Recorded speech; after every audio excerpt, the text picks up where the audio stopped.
Ang ganda pala dito oh. Parang Tapos ang luwang pa ng kalsada.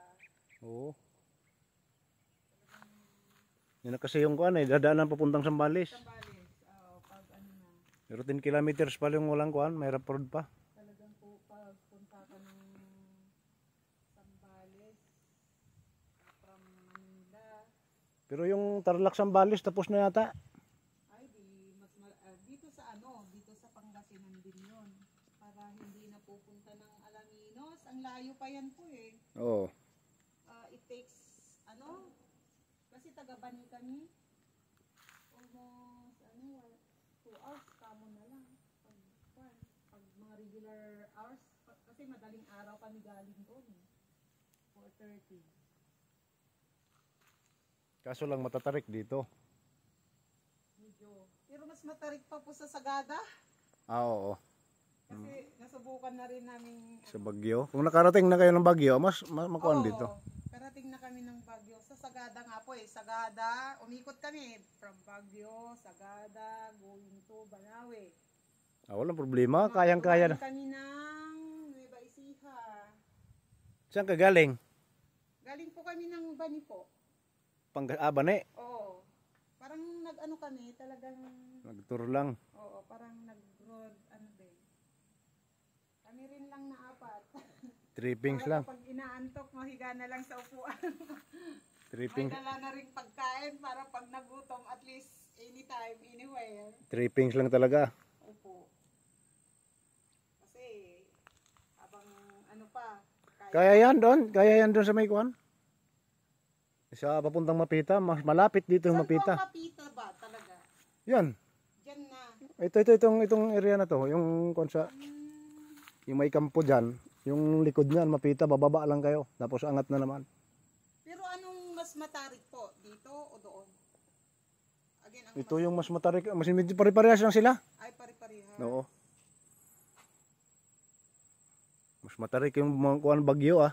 Ay, po, mas lalo sa Sagada. As in, walang hintong, Punta ng walang hintong pababa. oo. Four wheel drive man siguro yan. Ano naman, manual po.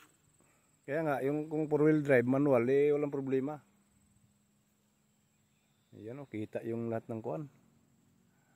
Buong Pangasinan at Tarlac. Ang ganda dito.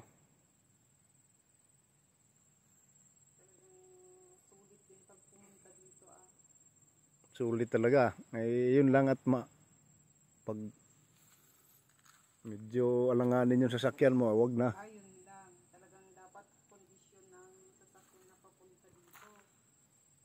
Yun din, sinasamantala rin namin habang kondisyon pa yung sasakyan namin. Oo nga. Pag matanda na rin yan eh. Yung sa akin nga, inuubo na yan eh. Matagal 1994 pa yan. Ay, yung sasakyan niyo po, sir? Oo. Ay, talaga naman antik na siya. Pero kinaya pa naman dito.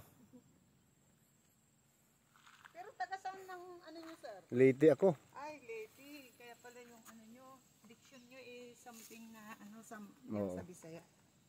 Bisaya. Pero dito lang kayo nagtatrabaho. Paikot lang kung saan saan. Ay, Diyan man ako nilagay, diyan man kami na-assign. Nung una kasi, doon ako galing ng Ilocos. Ilocos Sur. sa bagay, sabi nila noon, kasi ang history rin dito, medyo marami rin daw mga Oo, malakas dito eh noon. iwan ko kung mayroon pa. Wala na. Ay, sa awa na, mabuti naman po para at least Nagsilayas yung mga kuwan. dapat lang kasi minsan kasi hindi naman maganda na yung pinaglalaban eh. Kaya nga, Parang nung na talaga, may kasama na siyang pira na yung labanan eh. iba na. Pira-pira na. Oo. Hindi na yung dating Yung may prinsipyo ba may na, prinsipyo. oo, yung prinsipyo noon na talagang wala na. Ngayon, May pira-pira na. May justice na rin kasi dito sa atin kahit papaano. Nabibigyan na rin ng yung mga nagkakasala eh.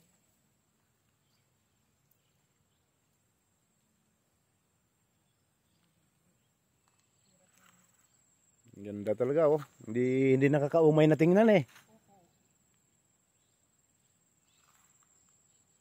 Kasi hindi mo na makita ito sa syudad eh. Wala na to. Nakaganda pa dito pag dito ka. Ang nasa mall na, plastic na lang. Nakaganda dito pag dito ka tumira.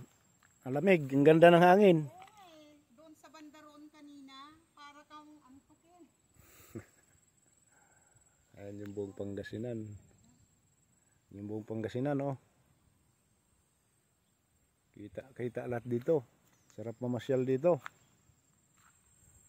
Tingnan nyo na lang. Ayun yung kampo namin oh. Ayun. Bundukan. Ayan. Baba.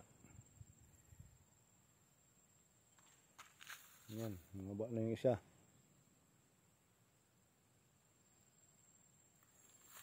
Sige.